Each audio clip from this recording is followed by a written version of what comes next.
Hello అండి, welcome back to our channel.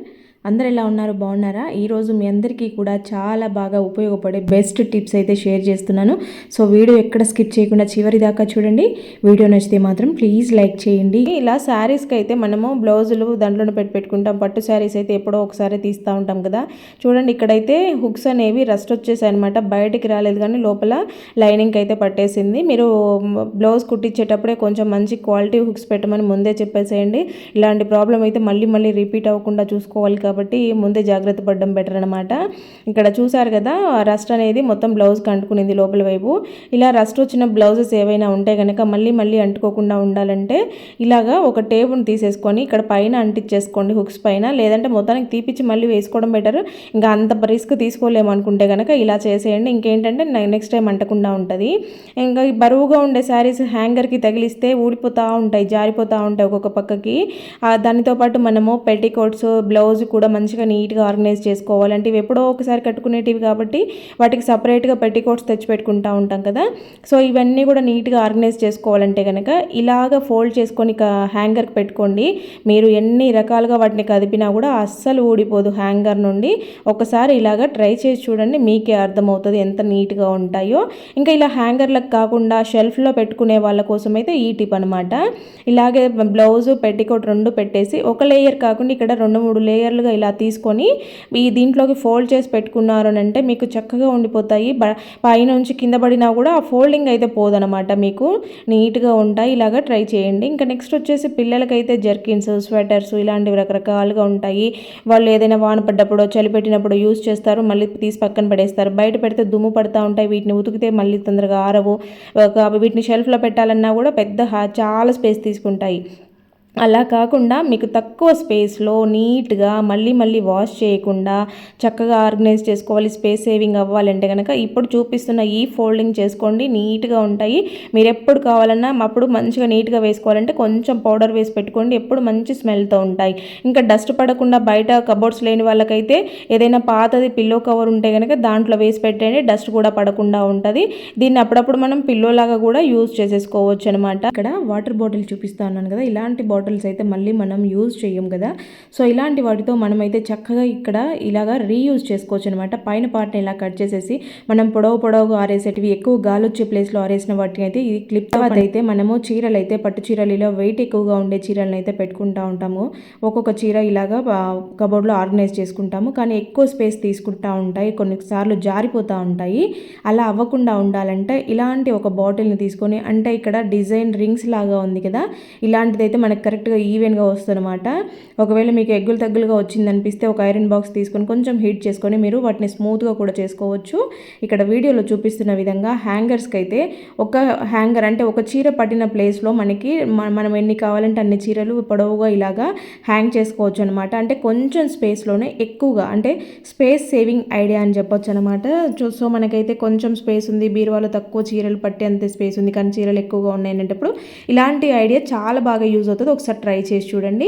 ఇంకొకటి వచ్చేసి మనమైతే శారీస్కి ఇక్కడ కొంగు దగ్గర కానీ ఇలా పిన్నిస్ పెట్టుకుంటూ ఉంటాము. అదైతే పిన్నిస్ మామూలుగా బయటికి కనపడతా ఉంటుంది అనమాట. కొంతమంది పెట్టుకోవడం రాదు కాబట్టి కొద్దిగా పెద్దగా పొడవుగా పెట్టుకుంటూ ఉంటారు, అది బాగా కనపడదు. కాబట్టి ఇలాగ నెయిల్ పాలిష్తో కలర్ చేసుకొని పెట్టుకున్నారంటే, అంటే మీరు ఏ శారీకి పిన్ పెట్టుకున్నా ఆ కలర్ శారీ మ్యాచింగ్ పెట్టుకున్నారంటే మంచిగా సరిపోతుంది. ఇంకొకటి ఏంటంటే ఫ్యాన్సీ శారీస్ కొంచెం పలుచగా ఉండేటివి అయితే పోగులు లేసి వస్తూ ఉంటాయి. అలాంటప్పుడు ఇలా ఒక స్టిక్కర్ పిన్నిస్కి పెట్టేసి పెట్టుకోండి. మీకు ఎప్పటికీ కూడా మీరు పెట్టుకున్న టైంలో ఇలాగ స్టిక్కర్ ఉంటుంది కాబట్టి దాంట్లో పోగులు వీరుకునే ఛాన్సెస్ ఉండవు అనమాట. నెక్స్ట్ వచ్చేసి శారీ ఫోల్డింగ్ అయితే కొంతమందికి చాలా కష్టం అనిపిస్తూ ఉంటుంది. ఇక జారుడు చీరలు లాంటివి అయితే పోతూ ఉంటాయి అనమాట. ఇలాగా ఇప్పుడు నేను వీడియోలో చూపిస్తున్న విధంగా మీరు ఫోల్డ్ చేసి బ్లౌజ్ కూడా దాంతో పాటే పెట్టేసి పెట్టుకున్నారంటే నీట్గా ఉంటుంది, అసలు ఫోల్డింగ్సే ఊడిపోవు. నెక్స్ట్ వచ్చేసి ఇలాగా ఇందాక కట్ చేసిన రింగ్స్ ఉన్నాయి కదా, సో అలాంటివి మళ్ళీ ఒక బాటిల్ కట్ చేసేసుకొని, ఇదైతే చాలా మందికి చాలా రకాలుగా యూజ్ అవుతూ ఉంటుంది. ఇక్కడ నేనైతే ఒక ఐడియా చూపిస్తూ ఉన్నాను చూడండి. మనకైతే చున్నీలు, స్కార్ఫ్లు రకరకాలుగా ఉంటాయి కదా, డ్రెస్ల మీద మ్యాచింగ్ అని చాలా కొనుక్కుంటూ ఉంటాము, కానీ వాటిని ఆర్గనైజ్ చేసేదానికి చాలా స్పేస్ తీసుకుంటూ ఉంటాయి. అసలు మడత పెడితే పెట్టిన మడత పెట్టినట్టుగా అస్సలు ఉండదు, ఎక్కడంటే అక్కడ పడిపోతూ ఉంటాయి, గలీజ్ అయిపోతూ ఉంటాయి, గందరగోళంగా కనిపిస్తాయి. ఇట్లా ఆర్గనైజ్ చేసుకున్నామనంటే ఒకటే హ్యాంగర్కి మనం ఒక 10 రింగ్స్ వేసేసుకొని 10 చున్నీలు ఆర్గనైజ్ చేసుకోవచ్చు అనమాట, నీట్గా ఉంటాయి. ఇంకా నెక్స్ట్ వచ్చేసి ఈ సీజన్లో అయితే మనకి ఎక్కువ దోమల ప్రాబ్లం అనేది ఎక్కువ ఉంటా ఉంటుంది ఉంటుందన్నమాట. ఈవినింగ్ అయిందంటే చాలా ఇంట్లోకి ఎక్కువగా వచ్చేస్తూ ఉంటాయి. ఎక్కువ గుడ్ నైట్ రీఫిల్స్ ఇవన్నీ పెట్టుకోవాల్సి వస్తుంది. మీకైతే ఎక్కువ దోమల ప్రాబ్లం ఉన్నప్పుడు ఇలా ట్రై చేయండి. చిన్న చిన్న చీకటీగలు, పురుగులు లాంటివి కూడా వస్తూ ఉంటాయి కదా, వాటన్నిటికీ బెస్ట్ సొల్యూషన్ అనమాట. ఆనియన్ పైన మొదలు ఉంటుంది కదా, దాన్ని అయితే తీసేసి దాంట్లో ఇట్లాగా ఒక దూదిని పెట్టేసి, మీరు ఏ ఆయిల్ అయినా పర్వాలేదు, నీమ్ ఆయిల్ అయితే ఇంకా బెటర్ అనమాట, దీపం వెలిగించండి. దోమలు పెడితే అయితే చాలా వరకు రిలీఫ్ అయిపోతుంది. మనకైతే ఇంట్లో ఈ రోజులలో అయితే అంటే ఈ సీజన్లో కొంచెము వెట్గా ఉండడము, బట్టలు ఆరెంజ్ స్మెల్ రావడము, లేదంటే ఇంట్లో కొంచెము ఏదైనా బ్యాడ్ స్మెల్ వచ్చినట్టు ఉండడము, చిన్నపిల్లలు ఉండే వాళ్ళైతే పాస్ పోయడం లాంటివి ఇంకా ఎక్కువగా ఉంటాయి కదా. సో అలాంటి వాళ్ళైతే ఇట్లా ట్రై చేసి చూడండి. ఇల్లంతా కూడా మంచిగా ఫ్రెష్గా ఉంటుంది, ఎప్పుడు మంచి స్మెల్ వస్తూ ఉంటుంది. ఇలాగా కొంచెం ఒక గ్లాస్లో వాటర్ తీసుకొని దాంట్లోకి అయితే కొద్దిగా జవాదును వేయండి. తర్వాత పచ్చకర్పూరం వేస్తున్నాను. ఈ పచ్చకర్పూరం అనేది ఒరిజినల్గా అయితే ఇలాగా ఉంటుంది, గ్లాస్ టైప్లో మనకి మంచిగా బిల్లలుగా కనిపిస్తుంది అనమాట. చూడండి, ఇది పచ్చకర్పూరం ఒరిజినల్ ఇలా ఉంటుంది. ఇక్కడ పచ్చకర్పూరంని జస్ట్ కొంచెం తీసుకున్నాను, ఇది కూడా చాలా మంచి స్మెల్ వస్తూ ఉంటుంది, కొంచెం వాడితే సరిపోతుంది. ఇలాగ కొంచెం జవాదుని కొంచెం పచ్చకర్పూరంని వేసి ఒక స్ప్రే బాటిల్లో వేస్తున్నాను. మీ దగ్గర స్ప్రే బాటిల్ లేకపోతే ఏదైనా చిన్నది ప్లాస్టిక్ బాటిల్ తీసుకొని దానికి సన్న హోల్స్ పెట్టేసుకోండి, అది కూడా బాగా వర్కౌట్ అవుతుంది. ఇలాగ వేసుకున్న తర్వాత ఒకసారి మొత్తం కూడా షేక్ చేసినట్టు చేయండి, ఎందుకంటే అది అడుగున ఉండిపోయినట్టుగా ఉంటుంది అనమాట జవాదు అనేది. తర్వాత ఇక్కడ మీకు కర్టెన్స్ యూస్ చేస్తారు కదా కిటికీల దగ్గర, కర్టెన్స్ మీద లైట్గా ఇలాగ స్ప్రే చేసేయండి. మనకి ఇక్కడ పిల్లో కవర్స్ అంటే మామూలుగా దిండ్లు పెట్టుకుంటూ ఉంటాం కదా, దివాన్ మీద కానీ బెడ్ మీద కానీ, అలాంటి వాటికి డోర్లకు కూడా ఇలాగ ఒకసారి స్ప్రే చేయండి. కిటికీలకి మెషులు ఉంటాయి కదా, మెషుల దగ్గర ఇంకా ఇక్కడ టవల్స్ ఏవైనా ఉంటాయి కదా, సో వీటన్నిటి మీద ఇట్లా చేయడం వల్ల ఏంటంటే మనకి ఇల్లంతా కూడా మంచి వాసనతో ఉంటుంది అనమాట. ఇంట్లోకి ఎవరైనా రాగానే వాళ్ళకి మంచి ఫ్రెష్ ఫీల్ ఉంటుంది, అంత బాగుంటుంది. ఇల్లంతా కూడా ఒకసారి ఇలా స్ప్రెడ్ చేసుకున్నారు అంటే ఎప్పటికీ కూడా నీట్గా ఉన్నట్టు అనిపిస్తుంది అనమాట. ఇలా ఒక బాటిల్ మీరు పెట్టుకున్నారు అంటే ఇది దాదాపు చాలా రోజులు వస్తుంది. జస్ట్ స్ప్రే చేస్తాం అక్కడ ఒక చోట స్ప్రే చేయడమే కదా, కాబట్టి మంచి వాసన వస్తుంది అనమాట. స్ప్రే చేసిన ప్రతిసారి ఒకసారి ఇలాగ షేక్ చేసేసుకొని పెట్టుకోండి. ఇది న్యాచురల్గా తయారయ్యేది కాబట్టి దీనివల్ల ఎవరికి కూడా సైడ్ ఎఫెక్ట్స్ ఉండవు. డైరెక్ట్గా స్ప్రే చేసుకోవడం వల్ల ఎటువంటి ఇబ్బంది ఉండదనమాట. మనకి ఇంకా అప్పటికప్పుడు ఇల్లంతా కూడా ఫ్రెష్ అవ్వాలి అని అంటే ఇలాంటి ఇది ఒకటి రెడీ చేసి పెట్టుకోండి. వచ్చేసి మనము డైనింగ్ టేబుల్ మీద నాప్కిన్స్ వాడుతూ ఉంటాం కదా, ఇవైతే లేదంటే వాష్ బేసిన్ దగ్గర ఫేస్ తుడుచుకునే నాప్కిన్స్ పెట్టుకుంటూ ఉంటాము. ఇలాంటివి చిన్న చిన్న నాప్కిన్స్ అయితే మనం వాడుతూ ఉంటాం కదా. సో వీటిని అయితే వీటిని అంటే మనం పిండిన తర్వాత వాటిని ఆరబెట్టే టైంలో ఒకసారి ఇలాగా చూడండి, కొంచెం వాటర్లో జవాదు కలుపుకొని ఇప్పుడు మనము ఈ వాటర్లో ఈ నాప్కిన్స్ని మంచిగా దేవేయాలన్నమాట. తడిపినా సరిపోతుంది, మరి ముంచి తీయాల్సిన అవసరం ఏం లేదు. జస్ట్ ఇట్లా మొత్తం నీళ్ళల్లో ముంచేసి గట్టిగా దానిని పిండేసామంటే ఇంకా ఈ స్మెల్ అంతా కూడా దీనికి పట్టేస్తుంది అనమాట. మామూలుగా మనం అయితే ఇంకా ఇలాంటి టవల్స్ని వాష్ చేసి బాగా ఎండలో ఆరబెట్టేసుకుంటాం కదా, సో ఇంకా అప్పుడు నీట్గా అయిపోతూ ఉంటాయి. కానీ ఏంటంటే మనము డైనింగ్ టేబుల్ దగ్గర తుడుచుకున్న టవల్స్ అయితే కనుక జిడ్డు పట్టేస్తూ ఉంటాయి. ఎందుకంటే మనం తిన్న ఫుడ్కి ఆయిల్ ఉంటుంది. ఒక్కోసారి పిల్లలు పెద్దవాళ్ళు ఎవరైనా ఉన్నారంటే వాళ్ళు సరిగా చేయకడుకోకుండా జిడ్డు ఉంది కదా అనేసి నాప్కిన్ తుడిచేసిపోతూ ఉంటారు, అప్పుడు బాగా మామిడి వాసన వస్తూ ఉంటుంది. అలాంటివి అయినా సరే ఇంకా ఇట్లాంటి మంచిగా మనం పిండేసుకొని టైంలో ఇట్లా చేసుకుంటే మంచి స్మెల్ వస్తూ ఉంటాయి అనమాట. ఇంకా నెక్స్ట్ వచ్చేసి ఇల్లు తుడుచుకునేటప్పుడు మీరు ఇల్లు రెగ్యులర్గా తుడుచుకునే వాళ్ళంటే చిన్న పిల్లలు ఇంట్లో పాకే పిల్లలు ఉన్నారంటే కనుక రోజు తుడుచుకుంటూ ఉంటారు కదా, ఇట్లా కొంచెం జవాదుని కొంచెం పచ్చకర్పూరంని మిక్స్ చేసేసి ఈ వాటర్తో మీరు ఇల్లు తుడుచుకున్నారు అంటే ఎటువంటి చిన్న చిన్న పురుగులు చీమలు రాకుండా ఉంటాయి. అలాగే ఇల్లంతా కూడా చాలా నీట్గా ఉంటుంది అనమాట. ఫ్లోర్ మంచిగా వైట్గా వచ్చేస్తుంది. దీనితో మనకి స్మెల్ కూడా బాగుంటుంది అనమాట. ఇంట్లో ఎక్కడ చూసినా ఈ కర్పూరం స్మెల్ జవాదు స్మెల్లే వస్తూ ఉంటుంది. నీట్గా ఉండడంతో పాటు మనకి మంచి వాసన కూడా ఉంటుంది అనమాట. ఇంకా ఈ చీమలు ఇలాంటివి కూడా ఉండవు, పిల్లలకి ఎటువంటి ఎఫెక్ట్ ఉండదు అనమాట. కంఫర్ట్ మనకి జస్ట్ బట్టలకే కాదు చాలా రకాల యూజెస్ ఉంటాయి. మనం ఇంట్లో చాలా రకాలుగా వాడుకోవచ్చు దీనిని. 2 టిష్యూ పేపర్స్ తీసుకున్నాను. మీరు పెట్టుకునే విధానాన్ని బట్టి అంటే మీరు ఎక్కడెక్కడ పెట్టుకోవాలనేది దాన్ని బట్టి మీరు ఇంకా ఎక్కువగా ప్రిపేర్ చేసుకోండి. మీకు ఒక ఐడియా ఇవ్వడం కోసం నేను ఈరోజు చూపిస్తున్నాను అనమాట. సో ఇది ఒక డ్రాప్ మన చేతి మీద పడితే అంటే మన బట్టలు మిషన్లో వేసేటప్పుడు కానీ వాష్ చేసేటప్పుడు కానీ ఒక డ్రాప్ చేతి మీద పడినా మూత తగిలినా కూడా మన చేయంతా మంచి స్మెల్ వస్తూ ఉంటుంది కదా. సో ఇట్లాగా కొన్ని ఫ్యూ డ్రాప్స్ వేసుకోండి, మరీ ఎక్కువగా అవసరం లేదు. చూసారు కదా, ఇక్కడ జస్ట్ డ్రాప్స్గా వేసుకోండి. తర్వాత టిష్యూని ఇలా ఫోల్డ్ చేసి చిన్న పీసెస్గా కట్ చేసుకోండి. ఇక్కడ నేను చూపిస్తున్నట్టుగా వెడల్పుగా ఉండేలాగైనా పర్వాలేదు, లేదంటే ఇలా చిన్న ఫోల్డింగ్స్తో అయినా కూడా చిన్న పీసెస్గా కట్ చేసేసుకోండి. ఇవి మీకు ఎన్ని కావాలంటే అన్నిగా ప్రిపేర్ చేసుకోండి. ఇక్కడ నేను 2 టిష్యూస్ని అయితే యూస్ చేసి చూపించబోతున్నాను. పిల్లలు అయితే రెగ్యులర్గా షూస్ వేసుకుంటూ ఉంటారు, చెమటకి అదైతే బ్యాడ్ స్మెల్ వస్తూ ఉంటాయి కదా. సో ఇలా వాళ్ళ షూస్లో 2 టిష్యూస్ని అంటే కట్ చేసిన పీసెస్ని పెట్టండి. ఇది పేపర్ లాగే ఉంటుంది కాబట్టి వాళ్ళు అదే అలాగే చేసుకొని వాళ్ళు డైలీ యూస్ చేసేసుకోవచ్చు. అది రోజు తీసి పడేయాలని ఏం లేదు, ఒకసారి పెట్టేసుకుంటే చాలా రోజులు ఆ స్మెల్ అలాగే ఉంటుంది. ఇలాగ రెగ్యులర్గా వేసుకునేటివి కాకుండా మనము పక్కన పెట్టేటివి అంటే ఎప్పుడైనా అకేషన్గా వేసుకునేటివి ఉంటాయి కదా, సో అవైనా కూడా ఇలా టిష్యూస్ పెట్టేసి మనము బెడ్షీట్స్ అన్ని కూడా వాష్ చేసి పక్కన పెట్టేసుకుంటాం. అంటే రెగ్యులర్గా యూజ్ చేసేవి బెడ్ మీద ఉంటాయి, తర్వాత ఎక్స్ట్రాగా ఉండేటివన్నీ కబోర్డ్స్లో సెల్ఫ్లో పెట్టేసుకుంటాం కదా. ఇవి వాష్ చేసినప్పుడు మనం కంఫర్ట్ వేసినా సరే కొద్ది రోజులు గడిచే కొద్ది వాటి స్మెల్ అంతా వెళ్ళిపోయి ఉంటుంది అనమాట. అంటే మామూలుగా మనం బయటకు తీసిన టైంలో కంఫర్ట్ స్మెల్ అంతగా రాదు, మరి ఎక్కువ వేస్తే తప్ప నార్మల్గా వేస్తే అంత రాదు. సో ఇట్లాంటప్పుడు ఈ కట్ చేసిన పేపర్స్ ఉన్నాయి కదా, టిష్యూ పేపర్స్ ఉన్నాయి కదా, వీటిని అక్కడ ఒక పీస్ అక్కడ ఒక పీస్గా బెడ్షీట్స్ మధ్యలో ఇలా ఎక్స్ట్రాగా ఉండే పిల్లో కవర్స్ కూడా కొంచెం స్మెల్ వస్తూ ఉంటాయి, మనం రెగ్యులర్గా యూస్ చేస్తాం కాబట్టి. సో అట్లాంటి వాటి దగ్గర అక్కడొకటి పెట్టుకున్నారంటే ఈ స్మెల్ అంతా లోపలే ఉండిపోతుంది అనమాట, అన్నిటికీ కూడా స్ప్రెడ్ అయినట్టుగా అవుతూ ఉంటుంది. సో ఇలాగ కొన్ని పీసులుగా కట్ చేసి అక్కడొకటి పెట్టేసేయండి. ఎప్పుడు బెడ్షీట్స్ తీసుకున్నా కబోర్డ్స్లో మళ్ళీ ఇలా పిల్లోస్ తీసుకున్నా కూడా మంచి స్మెల్తో ఉంటాయన్నమాట. ఇక్కడ నేనైతే జస్ట్ 1 ట్యాబ్లెట్ తీసుకున్నాను. సో దీంట్లోకి కొంచెం వాటర్ వేసేసి వీటిని మరిగిచ్చేసుకోవాలన్నమాట. దాంట్లోకి ఇంకా నేను యాడ్ చేస్తూ ఉన్నాను టీ పౌడరు. మీకు టీ పౌడర్ యాడ్ చేసిన క్లిప్పింగ్ మిస్ అయిందనేసి చూపించాను. ఆ స్పూన్తో ఆ టీ పౌడర్ వేసాను అనమాట, 1 స్పూను. ఇవి మంచిగా బాయిల్డ్ అవ్వాలి, ఒక పొంగు వచ్చేస్తుంది. ఆ పొంగు వచ్చే వరకు ఉండిచ్చేసి తర్వాత దీన్ని అయితే పక్కకు తీసేసి మనం కొంచెము చల్లగయ్యేలాగా ఉంచిన తర్వాత కొద్దిగా చల్లారిన తర్వాత దీన్ని ఫిల్టర్ చేసేసుకొని ఏదైనా స్ప్రే బాటిల్లో వేసేసుకోవాలన్నమాట. ఎందుకంటే ఇది జస్ట్ మనము కొంచెంగా యూజ్ చేసుకుంటాం కాబట్టి స్ప్రే బాటిల్ అయితే చాలా బాగా యూజ్ అవుతుంది. ఇక్కడ చూస్తున్నారు కదా, స్టవ్ దగ్గర కిచెన్ కౌంటర్ టాప్ పైన అంతా కూడా ఈ రోజుల్లో అయితే బల్లులు అనేవి బొద్దింకలు అనేవి చాలా అంటే చాలా ఎక్కువగా అయిపోయాయి. బొద్దింకలు చిన్న పిల్లలుగా వస్తున్నాయి, పెద్ద కాక్రోజులు కాకుండా చిన్నవి జర్మన్ కాక్రోజులు అంటారు. సో అవైతే పిల్లలు ఎక్కువగా ఉంటా ఉన్నాయి. ఇలా స్ప్రే చేసేసి మనము నైట్ పడుకునే ముందు మొత్తము స్టవ్ మీద కానీ కింద గట్టు మీద కానీ లేదంటే బ్యాక్ సైడ్ టైల్స్ మీద మొత్తం ఇలాగా స్ప్రెడ్ చేసేసి క్లాత్తో తుడిచేసామంటే ఈ ట్యాబ్లెట్ స్మెల్కి అవైతే దరిదాపుల్లో కూడా కనపడవన్నమాట.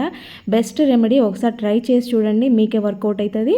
ఇలాగా మొత్తాన్ని కూడా తుడుచుకోవాలి. నైట్ పడుకునేటప్పుడు మీరు ఎలాగో క్లీన్ చేస్తారు కదా, ఆ టైంలో ఇలా స్ప్రెడ్ చేశారంటే సరిపోతుంది. అంతేకాకుండా వీటిని మనము పూల మొక్కలు కానీ ఇలాగా డెకరేషన్ ప్లాంట్స్ కానీ పెంచుకుంటూ ఉంటాం కదా, వీటన్నిటికీ వచ్చే తెగుళ్ళ నుంచి అయితే ఇది చాలా బాగా యూజ్ అవుతుంది. కరివేపాకు మందారంకి అయితే ఎక్కువగా కనిపిస్తూ ఉంటుంది కదా. సో ఇలా చెట్టు పైన స్ప్రే చేస్తే చాలు, అదంతా కూడా ఆ తెగులంతా పోతుంది. నెక్స్ట్ వచ్చేసి ఇలాగ ఒక ట్యాబ్లెట్ తీసుకొని కొంచెం కంఫర్ట్ వేశాను. కంఫర్ట్ ఎందుకంటే ట్యాబ్లెట్ కొంచెం ఘాటు స్మెల్గా అట్లా ఉంటుంది కాబట్టి సో కంఫర్ట్ వేసాను అనమాట. సో ఇక్కడ ట్యాబ్లెట్ని కొంచెం ఇలాగా మొత్తం మెల్ట్ చేసుకోవాలి వాటర్లో. తర్వాత పిల్లలవి యూనిఫామ్ డైలీ వేసుకునే యూనిఫామ్ కానీ లేదంటే సాక్స్లు కానీ అండర్వేర్స్ కానీ ఉంటాయి కదా, ఇవి ఏంటంటే రెగ్యులర్గా యూజ్ చేస్తూ ఉంటారు కదా. సో అప్పుడప్పుడు 15 డేస్కి ఒకసారో మంత్లీ వన్స్ అయినా సరే ఇలాగా వీటిని కొద్దిసేపు ఒక 1/2 అవర్ కానీ 1 అవర్ కానీ నానబెట్టేసి తర్వాత వాష్ చేయండి. ఎందుకంటే ఇవి హైజీన్గా ఉంటాయి, ఎక్కువగా రెగ్యులర్గా యూజ్ చేస్తూ ఉంటారు కాబట్టి వెంటనే వేసుకుంటూ ఉంటారు. కాబట్టి ఇలాంటి సాక్సులు కానీ అంటే బాగా మురికిగా అయ్యేటివి, కొంచెం స్మెల్ వచ్చేటివి, ఇలాంటివి ఇలాగా ట్రై చేయండి. ఎందుకంటే మనకి ఎటువంటి బ్యాక్టీరియా లేకుండా మంచిగా హైజీన్గా ఉండడానికి పిల్లల విషయం కాబట్టి కొంచెం కేర్ తీసుకోండి. ఈ వాటర్ని మీరు ఇలాగా వాష్ బేసిన్లో కానీ సింక్లో కానీ పోసేసుకోవచ్చు. నెక్స్ట్ వచ్చేసి మనకి మిక్సీ గిన్నెలు అయితే షార్ప్నెస్ తగ్గిపోతూ ఉంటుంది, ఏదైనా వేసినప్పుడు కూడా ఒక్కోసారి అసలు తొందరగా మెత్తగా పోవు అనమాట. అలాంటప్పుడు ఇలా అయిపోయిన ట్యాబ్లెట్ కవర్స్ ఉంటాయి కదా, సో వీటిని అయితే ఇట్లా కొంచెం ముక్కలుగా చేసేసి వేసుకోండి. ఇక్కడ చూస్తున్నారు కదా, సేమ్ యాజ్ ఇట్ ఈజ్ వీడియోలో చూపిస్తున్న విధంగా చేసేసి మిక్సీ వేసేసుకోండి. అంటే మిక్సీ తిప్పండి. అప్పుడు ఏంటంటే ఇవంతా కూడా తిరుగుతాయి కదా, అప్పుడు చూడండి ఎలా అయ్యాయో, ఇవన్నీ కూడా రౌండ్గా మెలితిరిగినట్టు అయిపోయాయి అనమాట. మిక్సీతో బ్లేడ్తో తిరిగేసి మిక్సీ బ్లేడ్ అనేది చాలా షార్ప్గా అవుతుంది. ఈ పీసెస్ అన్నీ కూడా నీట్గా తీసేసి ఒక కవర్లో ప్యాక్ చేసి డస్ట్లో పడేసేయండి. ఇంకా నెక్స్ట్ వచ్చేసి పిల్లలు అయితే రకరకాల స్పెట్స్ పెట్టుకుంటూ ఉంటారు కదా, ఇలాంటివి కొనుక్కుంటూ ఉంటారు. ఇవన్నీ ఎక్కడ పడితే అక్కడ పడేస్తూ ఉంటారు. తీరా బయటకు వెళ్ళే టైంకి వాళ్ళకి గుర్తురావు, ఎక్కడ పెట్టామో అని వెతుకుతూ ఉంటారు. ఒక్కోసారి పగిలిపోయే ఛాన్సెస్, విరిగిపోయే ఛాన్సెస్ కూడా ఉంటాయి. అలాంటప్పుడు ఒకటి పాత బ్యాంగిల్ తీసుకొని ఇలాగా మీరు ఏదైనా హ్యాంగర్కి కానీ లేదంటే కీస్ పెట్టుకునే కీ హ్యాంగర్కి పెట్టుకున్నారని అంటే బయటికి వెళ్ళే టైంలో చాలా ఈజీగా ఐడెంటిఫై చేసుకుంటారు, వాళ్ళు వెతుక్కునే ప్రాబ్లం లేకుండా ఈజీగా తీసుకొని పెట్టుకుంటూ ఉంటారు. నెక్స్ట్ వచ్చేసి మనమైతే దోసపిండి ఆడించుకున్న తర్వాత ఫస్ట్ డే వేసుకున్న తర్వాత నెక్స్ట్ డేకి అప్పుడు ఫ్రిడ్జ్లో పెట్టుకుంటాం కదా, అలాగా మనము కావాల్సినంత పిండి వాడుకునేదానికి తీసుకున్న తర్వాత దానిపైన ఒక 2 తమలపాకులను పెట్టేసి మీరు ఫ్రిడ్జ్లో స్టోర్ చేసేసుకోండి. దోసపిండి ఎన్ని రోజులు ఉన్నా కూడా పులవకుండా ఉంటుంది, చాలా బాగా వర్కౌట్ అయితే ట్రై చేయండి. నెక్స్ట్ వచ్చి మనము పాపడాలు కానీ లేదంటే ఏవైనా డీప్ ఫ్రై చేసినప్పుడు ఇలాగ నూనె అయితే నల్లగా అవ్వడము, ఇంకా ఏవైనా గింజలు లాంటివి ఉంటే కనుక అవి పడడం. నేను మజ్జిగ మిరపకాయలు వేపాను, దాంట్లో గింజలన్నీ రాలిపోయాయి అనమాట. దీన్ని డైరెక్ట్ ఫిల్టర్ చేస్తే గింజలు అయితే వస్తాయి కానీ కింద అడుగున ఉండే గసి లాంటిది నల్లదైతే రాదు, అట్లనే నూనెతో పాటు ఉండిపోద్ది కదా. అలాంటప్పుడు ఏదైనా కాటన్ కానీ లేదంటే ఒక టిష్యూ కానీ మీ ఇష్టం, అది ఏది కావాలంటే అదే ఇలాగ పెట్టేసుకొని మీరు ఇలాగ ఫిల్టర్ చేసుకున్నారనంటే మీకు నూనె అయితే అసలు అది ఫస్ట్ టైం యూజ్ చేయని ఆయిల్ లాగా, ఫస్ట్ టైం యూజ్ చేస్తున్న ఆయిల్ లాగానే కనపడుతుంది. చూడండి ఎంత ఫ్రెష్గా కనిపిస్తుందో. ఆ నల్లగా ఉన్న గసి అంతా కూడా కాటన్ పీల్ చేసుకుంటుంది అనమాట. ఇంకా నెక్స్ట్ వచ్చేసి ఇలాంటివి పాత బ్రష్లు ఉంటాయి కదా, అంటే మనం దాదాపు కొద్ది రోజులు వాడగానే తీసి పడేస్తూ ఉంటాము. వాటితో అయితే మళ్ళీ ఏదైనా 1-2 క్లీనింగ్ కోసం పక్కకు పెట్టుకుంటాం, కానీ అన్నీ అయితే యూజ్ చేయం కదా. సో ఇప్పుడైతే నేను మీ దగ్గర ఎన్ని టూత్ బ్రష్లు ఉంటాయో అన్నిటితో మంచిగా యూజ్ చేసుకునే ఒక టిప్ అయితే నేను చెప్పబోతున్నాను అనమాట. సో ఇక్కడైతే మీరు బ్రషెస్ని పైన సిజర్తో కట్ చేసినా పర్వాలేదు, లేదంటే ఇలాగా కాల్చి తీసుకున్నా పర్వాలేదు. పైన ఉండేటివన్నీ కూడా నీట్గా ఇలాగా రిమూవ్ చేసేయాలన్నమాట. మనము కొంచెం హీట్ చేసి ఇలా చాక్తో అన్నామంటే అదంతా కూడా రాలిపోయినట్టుగా వస్తుంది. తర్వాత చూడండి ఇక్కడ ఈ విధంగా అవ్వాలి. సో ఇక్కడ మీకు ఎన్ని బ్రష్లు కావాలంటే, అంటే మీరు ఎన్ని చేసుకోవాలనుకుంటే అన్ని చేసుకోవచ్చు. నేనైతే ఇక్కడ ఒక 5 తీసుకుంటున్నాను. వీటిని అయితే మధ్యలోకి ఇలాగ హోల్ పెట్టేస్తున్నాను అనమాట. 2 వైపులా కూడా ఇలాగా హోల్ పెట్టేస్తూ ఉన్నాను. చూడండి, కొంచెం దానిని హీట్ చేసి తీసుకున్నామంటే ఈజీగా పడిపోతుంది. ఇక్కడ బ్రష్లు అయితే ఇలా రెడీ చేసుకున్న తర్వాత హోల్ పెట్టిన ప్లేస్లో ప్లాస్టిక్ కాబట్టి మెల్ట్ అయ్యి కొంచెం బయటకు వచ్చినట్టుగా గరుకుగా ఉంటుంది. దాన్ని అయితే తీసేసుకోవాలి. చాక్తో అన్నారంటే ఈజీగా వచ్చేస్తుంది. ఇక్కడ నేను తీసుకుంటున్న ఈ దారం అయితే చాలా స్ట్రాంగ్గా ఉంటుంది. మనం గట్టిగా లాగినా మన చెయ్యి కట్ అవుతుంది, కానీ అదైతే తెగదనమాట. అలాంటి దారాన్ని నేను 2 మడతలుగా తీసుకుని ఇలాగ ఒక సైడ్ ముడేసుకున్నాను. ఇంకా రెండో వైపు నుంచి ఇలాగా వేసేసుకొని తర్వాత దీన్ని ఇక్కడ స్ట్రాంగ్గా ఒక 2 ముడులు వేసేసుకోవాలన్నమాట, ఊడిపోకుండా. ఇంకా ఆ తర్వాత మనము కొంచెం స్టెప్ బై స్టెప్గా అంటే కొంచెం గ్యాప్ తీసుకుంటూ మనకి ఎంత గ్యాప్ కావాలనో చూసుకొని ఇలాగా దాంట్లో నుంచి ఫస్ట్ ఒకసారి తీసి మళ్ళీ ఒకసారి తీసామంటే ముడి వేసుకునే పని లేకుండా ఈజీగా ఆగుతుంది అనమాట. లేదు మాకు ముడే వేసుకుంటామంటే మీరు మళ్ళీ కూడా ఇలా దూర్చిన తర్వాత మరొకసారి ఒక ముడి వేశారంటే ఇంకా గట్టిగా ఆగిపోతుంది. నేనైతే ముడేం వేయలేదు. చూడండి, ఇలాగా అన్నీ కూడా ఎన్ని బ్రష్లు తీసుకున్నాం అన్ని వేసిన తర్వాత లాస్ట్ బ్రష్కి మరొకసారి ముడేయాలన్నమాట. తర్వాత అదే దారాన్ని ఇంకొక వైపు నుంచి కూడా ఈ పక్క నుండి కూడా తీసుకుంటున్నాను. నేనైతే చాలా పెద్దగా పొడవుగా సరిపోయేలాగా ముందే తీసుకున్నాను కాబట్టి మధ్యలో కట్ చేయాల్సిన అవసరమో లేకపోతే ఇంకొక పీస్ జాయిన్ చేయాల్సిన అవసరం రాలేదు. చూడండి, లాస్ట్గా ఫైనల్గా అయితే లుక్ అయితే ఇలా వచ్చేసింది అనమాట. అంటే 2 వైపులా దారం వస్తుంది. ఇలా స్టెప్ బై స్టెప్ నిచ్చెన ఉంటుంది కదా, మనకు ల్యాడర్ ఉంటుంది కదా, ఆ షేప్లో బ్రషెస్ని అయితే నేను ఇక్కడ హ్యాంగ్ చేసుకునే విధంగా పెట్టుకున్నాను. ఇక్కడ చీరలు అయితే మనకు తక్కువ స్పేస్లో ఆర్గనైజ్ చేసుకోవడానికి ఇది బెస్ట్ అంటే బెస్ట్ ఐడియా అనమాట. మనకి ఐరన్ ఫోల్డింగ్స్ పోకుండా చిన్న మడతలతో అవసరం లేకుండా ఇక్కడ పొడవుగా పెట్టేసుకోవచ్చు. చాలా ఈజీగా దీని నుంచి తీసుకోవచ్చు, ఈజీగా మనం దీని నుంచి పెట్టేసుకోవచ్చు అనమాట. చూడండి ఎంత నీట్గా ఉన్నాయో. కబోర్డ్లో కానీ లేదంటే బయట కానీ ఎక్కడైనా సరే మనం చక్కగా ఇలాగా ఆర్గనైజ్ చేసేసుకోవచ్చు. ఎక్కువ ఫోల్డింగ్స్ అవసరం లేకుండానే నీట్గా ఉండిపోతాయి అనమాట. ఎక్కువ ముడతలు కూడా అవ్వవు. నెక్స్ట్ వచ్చేసి ఇలాంటిది వాటర్ బాటిల్ ఒకటి తీసేసుకొని, ఇదైతే చాలా బాగా యూజ్ అవుతుంది. ఇది మల్టీపర్పస్ ఆర్గనైజర్గా పనిచేస్తుంది అనమాట. దీంతో నేను చాలా ఐడియాస్ చేసి చూపెట్టాను. మన ఛానల్లో చాలా reuses videos, bottle craft ideas చాలా ఉన్నాయి, ఒకసారి చెక్ చేయండి. ఇలాగా దీన్ని అయితే ఈవెన్గా 2 వైపులా కట్ చేసుకోవాలన్నమాట. పిల్లలకి మనము నాప్కిన్, స్పూను పెట్టిస్తాం లంచ్ బాక్స్ పెట్టినప్పుడు. అలాంటప్పుడు వాళ్ళు అక్కడ ఇక్కడ పడేసుకొని దుమ్ము పట్టకుండా నీట్గా పెట్టుకోవాలంటే ఇలాగా దీంట్లో పెట్టిచ్చేసారంటే వాళ్ళు నీట్గా తీసుకెళ్తారు, తినేసి మళ్ళీ సేఫ్గా దాంట్లోనే పెట్టి తీసుకొని వస్తూ ఉంటారు, పడిపోకుండా కూడా ఉంటాయి. ఇంకా అంతేకాకుండా మనం ఎక్కడికైనా ట్రావెలింగ్ చేస్తూ ఉన్నప్పుడు బ్రష్లు, ఫేస్ వాష్లు, పేస్టు ఇలాంటి రకరకాల ఐటమ్స్ అన్నీ పెట్టుకుంటూ ఉంటాం కదా. సో ఇవన్నీ అక్కడొకటి పడిపోకుండా అన్నీ ఒకే దగ్గర చక్కగా ఇలాగ పెట్టుకొని తీసుకెళ్ళొచ్చు అనమాట. ఇంట్లో వాడుకునే కర్పూరం ఉంటుంది కదా, దేవుడికి హారతి ఇచ్చే కర్పూరము, ఇవైతే కొద్ది రోజులకి మొత్తం సన్నగా అయిపోతూ ఉంటాయి. బిల్లలు మనం స్టార్టింగ్ తెచ్చుకున్నప్పుడు పెద్ద బిల్లలుగా తెచ్చుకుంటాం కదా, రాను వాటి సైజ్ అయితే తగ్గిపోతూ ఉంటుంది అనమాట. అంటే అవి కొంచెంగా మెల్ట్ అవుతూ ఉంటాయి అనమాట.